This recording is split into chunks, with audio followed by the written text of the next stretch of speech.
Good morning, everyone. Good morning. If you have a bulletin, you have an outline, an insert, and you can go ahead and get that. We're going to begin with a question. What does it take to change? You know, a lot of Americans want to change and improve their lifestyle. That's not a bad thing. That's a good thing. And the proof of it is the billions of dollars that we spend every year on exercise equipment and healthy food. That's a big business. Have you seen the new healthy food store? Maybe you've been in it on airport. It is a big business. On a spiritual level, we want to change so we can be more pleasing to God. But here's the problem. Change often doesn't last very long. You get the exercise equipment, you do a few rounds for a few weeks, and then it's on Craigslist. You're eating lettuce for a while and you're feeling good, all this. You're trying to whip yourself up to believe that lettuce is really good. All this is great, but then you have, like, in the middle of the day, it's just a Big Mac attack.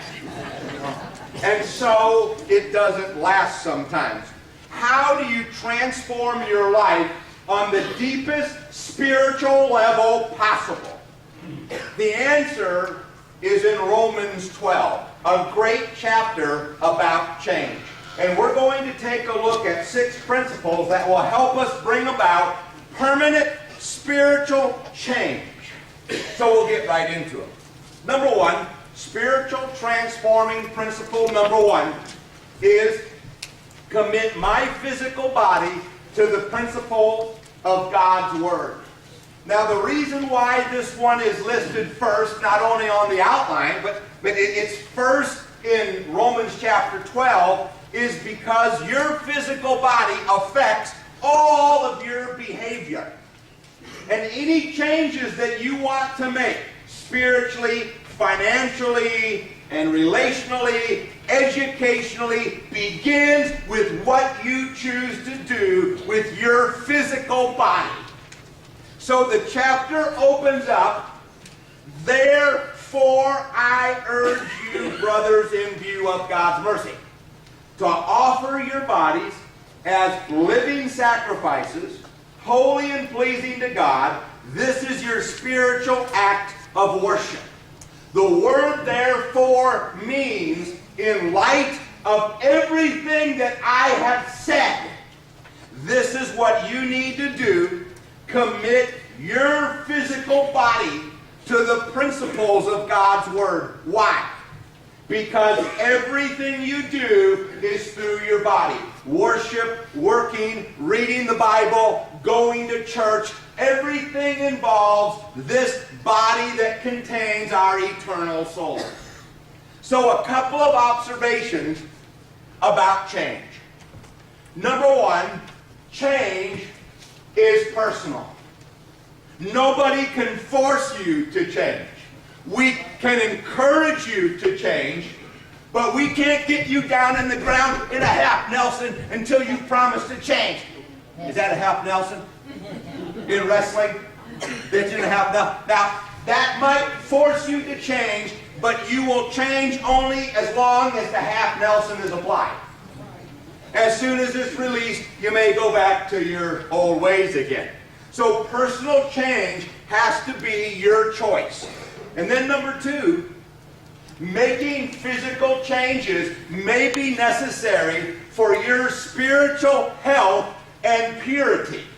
If you want to be spiritually healthy and morally pure, it may require some physical changes. So, what kind of changes might we need to make? In 2 Corinthians 7:1, it says, because we have these promises, referring back to chapter 6, where the gospel is called treasure in our bodies called clay jars. Because we have these promises, dear friends, let us cleanse ourselves from everything that can defile our body or spirit. Let us work toward complete purity because we fear God. So we need to choose to cleanse ourselves from the things that can hurt our bodies physically and morally. Now, what might some of those things be? Well, if you're a typical American like me, you love a list. How about I give you a list so we can kind of, like check them off as we go along. This is Galatians 5:19. This is an example of some things that we need to cleanse our physical bodies of so we can be spiritually pure. When you follow the desires of your sinful nature, that's the part of you, that base human part that does not want to be subject to the principles of God's Word. That's the part of you that argues with you. There's that part of you that kind of argues with you. Well, I don't know, yeah, maybe you ought to go ahead and kind of do it. It's like that little person inside who talks to you and you're constantly debating them. That's your sinful nature. Your lives will produce these evil results: sexual immorality, impure thoughts, eagerness for lustful pleasure, idolatry, sorcery, hostility, quarreling. How did that one get in the text? Quarreling. How did that creep into the text? Jealousy, outbursts of anger, selfish ambition, divisions, and I chose the New Living Version just for this, and the feeling that everybody is wrong except those in your little group. I love that. That's just envy, drunkenness, wild parties, and other kinds of sin. He says this is just an example. There's other things like this. As I have said before, that anyone living that sort of life will not inherit the kingdom of God. Now, since he is writing to Christians who are already in the kingdom of God on earth, I am assuming the kingdom of God here is talking about the kingdom of God in heaven. In other words, if you practice these things, you engage in these things with your physical body, then you can't have heaven as your home. So 1 Thessalonians 4:4 says this: each of you should learn to control his own body in a way that is holy and honorable. You and you alone are responsible for self-control and committing yourself to living by biblical standards. So I have a little quote on your outline. This is from Marcus Aurelius. He was born around 120 A.D., died around 180. He was a Roman emperor, but what was unique about him is he was the only Roman emperor who was also a philosopher. And he wrote a book of personal reflections called his Meditations.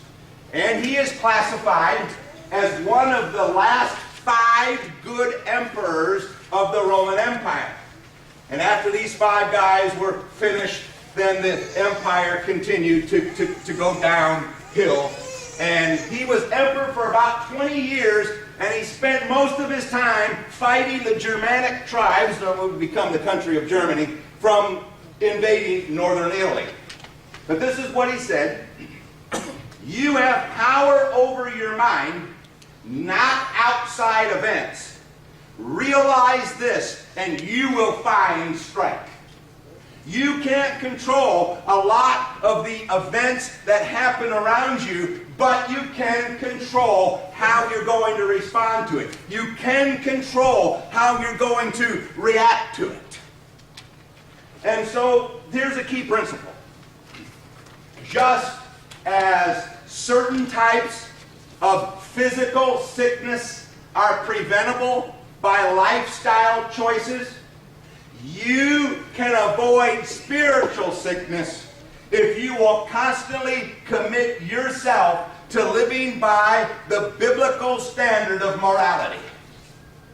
And so the first thing we have to do if we want to bring about permanent change, good change, is commit our physical bodies to the Lord.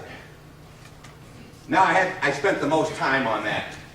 I don't want you to think the next 5 are going to be that long.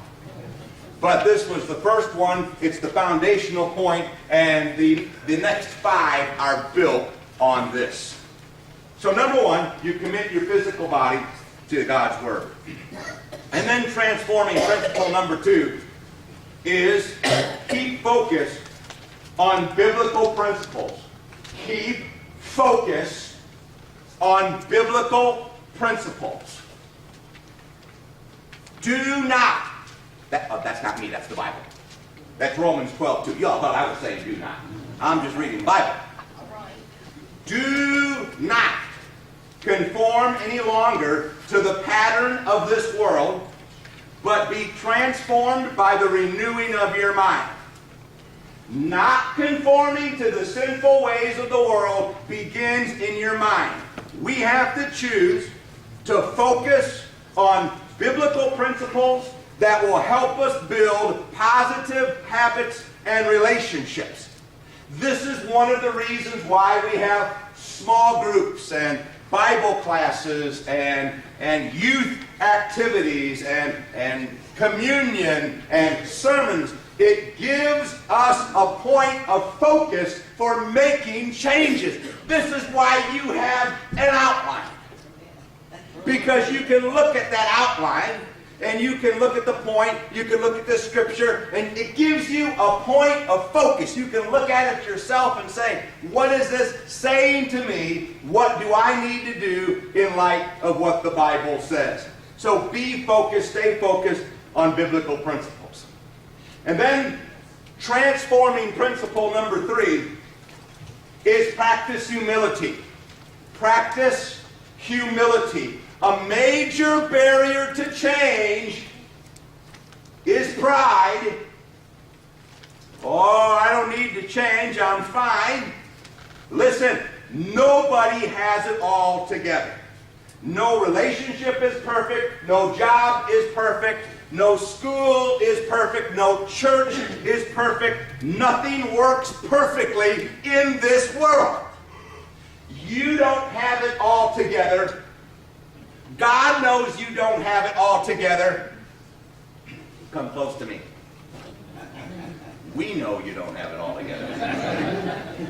We look at you and say, man, you ain't got nothing together, are you? So why do we even need to try to fool anybody? Let's just admit it up front. So here's the key point. Be honest about your need for spiritual change and renewal. So take a look at this passage. This is Romans 12:3. Well, this is great when you break it down. You know, people could write a 400-page book and not say what this says in one verse. So here it is. Do not think of yourself more highly than you ought. You know what that say? Be humble. You know what humility is? A part of humility is not thinking more of yourself than you ought. But rather, think of yourself.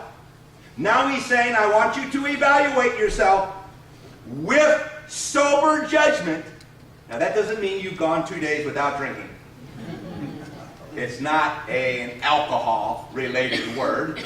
It means, sober means that you are realistic about the situation that you are in. You can see it for what it is, so you can make a good judgment about how to react. In accordance with the measure of faith God has given you. So what do you honestly need to change in your life? Maybe it's something in your marriage, something at your job, something at school, in your spiritual life. God has given each one of us a certain amount of faith, a measure of faith, if you will, so we can evaluate ourselves and make positive changes. So practice humility. Don't see yourself as greater than you are. Although you all are great. I like you. And you can tell me you're great. I'll just say, yeah, you're great. In the back of my mind, I'm thinking, no. And then transforming principle number 4 is you can get small group support. Let me tell you why this is important. We read a number of months ago, we went through Acts chapter 2 and we looked at the first church and how they went from house to house. And we know it was a big group and there were limited places where they could all come together as one. But more than 55 times in the New Testament, the phrase one another is used. love one another, pray for one another, rebuke one another, encourage one another more than 55 times. So here's what it says in Romans 12:4. Just as our bodies have many parts, all kinds of parts, right? And each part has a special function, so it is with Christ's body. We are all parts of this one body, and each of us has a different work to do. You are a part of this body. You may be thinking, yeah, but I'm just a small finger. The finger's not as important as the brain. It is true that you probably could survive longer without a small finger than without a brain. However, I will make this observation. The brain cannot claim to be any more a part of the body than the small finger. They have equal claims as far as being a part of the body is concerned. And if you don't think your little finger is important, come on up here right now. Put it right up. Put it up right up here on the stage. And we'll just see how you feel about your small finger. You'll fall in love with it. Oh, my little baby finger. Have you ever hurt your thumb? Oh, yeah. You get like in a car door or something? I don't walk around all day like thinking about my thumb. You probably don't know how to think about it. But when you hurt it, then you think about how important your thumb is. You can't grab your Coke as well. You have to drink it with two hands. Put a big straw in it or something. So this passage says that we belong to each other and we need each other. So here's the key point. Significant spiritual change requires the support of my spiritual family. I want you to think about this. Jesus transformed 12 men in a small group. Now I know he did not travel just with 12. There's Susanna and Joanna and many others traveled with them, Luke 8, 1 through 3. But it was in the context of that group that these men's lives and the women who traveled with them too were very much changed. And so in God's community, you find God's power. After the first of the year, we talked about this at the staff meeting last week. At the first of the year, after the first, I want to get into a series as we just talk about the power of the church as a body of believers.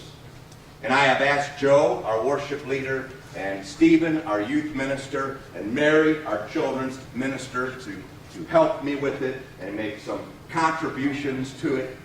There is power in the community. And I usually don't sin that much while I'm here. It's a good place to come. So get small group help. And then number 5 is learn to love other people. If we want to be transformed, we have to learn to love other people. Love is the most powerful force in all the world because God is love. And love can sometimes heal what otherwise cannot be healed. Love can empower when you don't feel like there's any power. There's this really unusual verse in the Bible, and it's in a really unusual book called the Song of Solomon, or the Song of Songs. It is the greatest manual on married love ever written. And you need my commentary on it. The one that we did a few years ago, the 120-page, to kind of unlock a little bit of the poetry in there. I just give you the medical terms right out there just so you know what's going on. It gets pretty hot and heavy in a few places in there. But this is an incredible book. Nobody reads it. Nobody really thinks that much about it. But this is what it says in chapter 8, verse 6. Love is as strong as death. If that's true, then love is pretty strong. Love is stronger than death. It's stronger than divorce. It's stronger than depression. It's stronger than disease. It's stronger than doubt. It's stronger than anything else. So in Romans 12:9, it says, don't just pretend that you love others. Really love them. Hate what is wrong. Sometimes that means you have to confront it. Sometimes there has to be intervention. Stand on the side of good. Love each other with genuine affection and take delight in honoring each other. Take a look at that last sentence. Love and honor. Here is the key point. There is personal transforming power in loving and honoring one another. A long time ago, there was a book. Yeah, we still have it. It's in the Old Testament. It's 42 chapters long. It's called Job. And by God's own admission in chapter 2, he was the greatest spiritual person alive in his day. Yet, God allowed some really bad stuff to happen to him.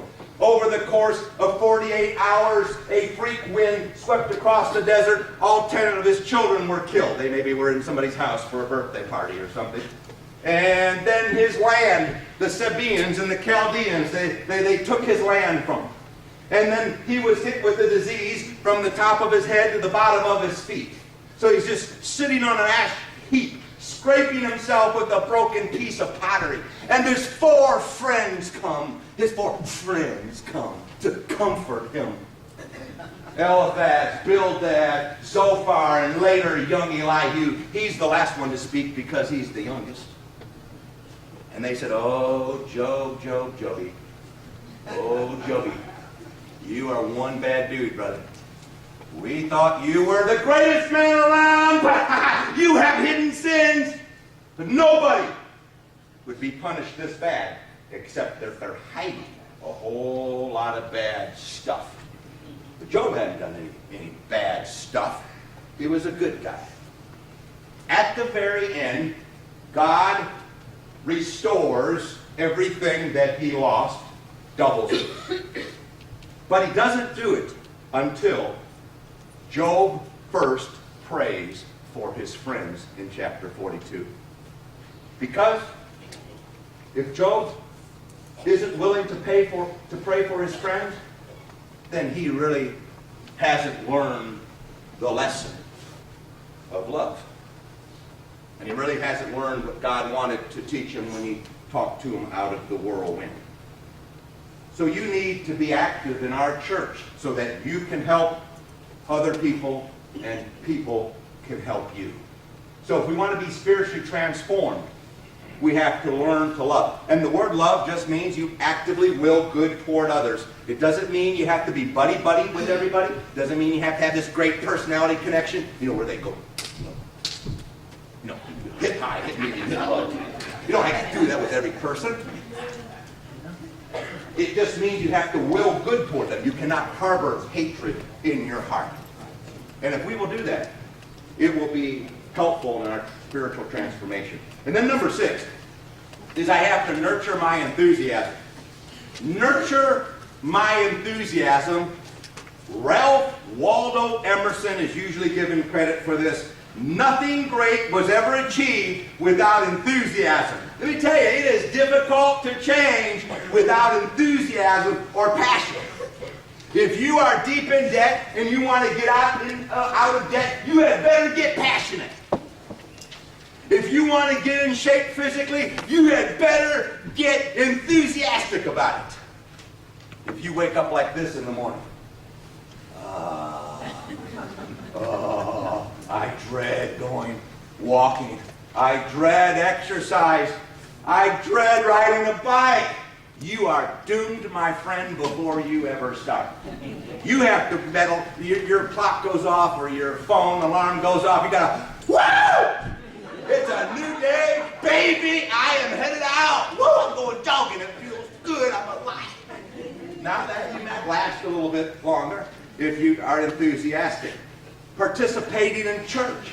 We have to be passionate and enthusiastic about it. The problem is that we are enthusiastic at first, but then there is a tendency to get distracted after a few days or weeks. So how do you maintain enthusiasm for a lifetime? Did you just hear my question? How do we maintain enthusiasm for spiritual things for a lifetime? It takes a whole lot more than the power of positive thinking. Now, when Norman Vincent Peale published the book in 1952, in the early 1950s, it was quite a sensation, and it kind of set the stage for this modern feel-good gospel. Everybody feel good? And there's a lot of good things in the book. But here is my problem with the power of positive thinking is what do I do on the days when I'm not positive?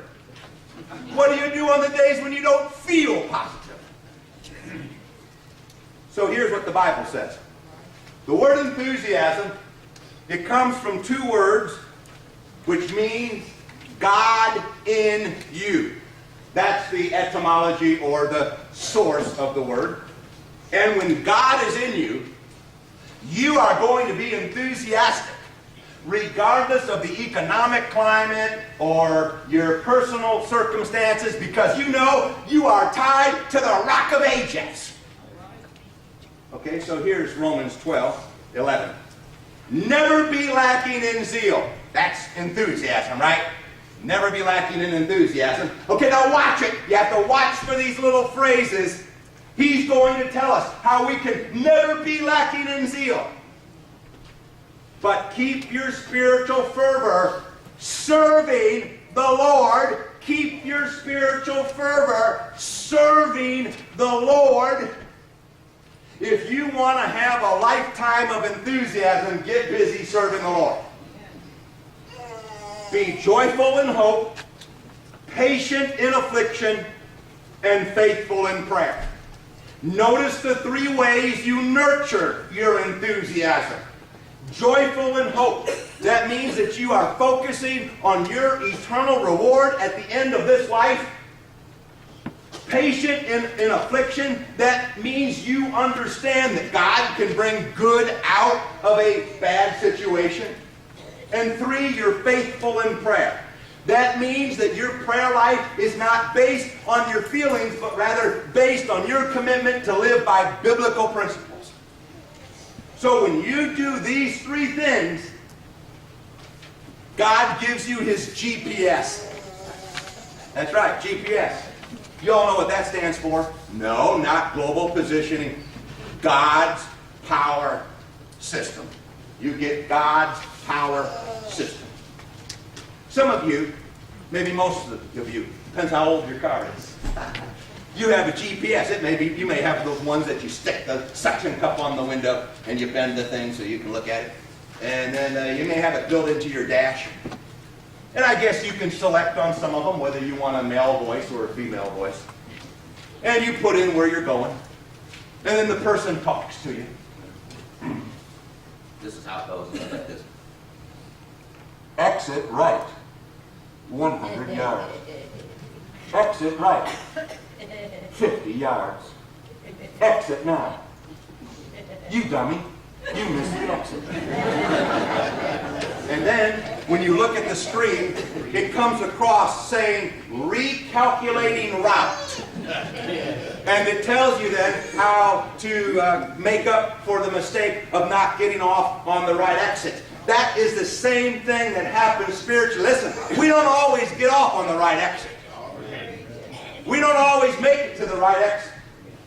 And we go on. We go on beyond where we're supposed to go, and then God recalculates the route for us.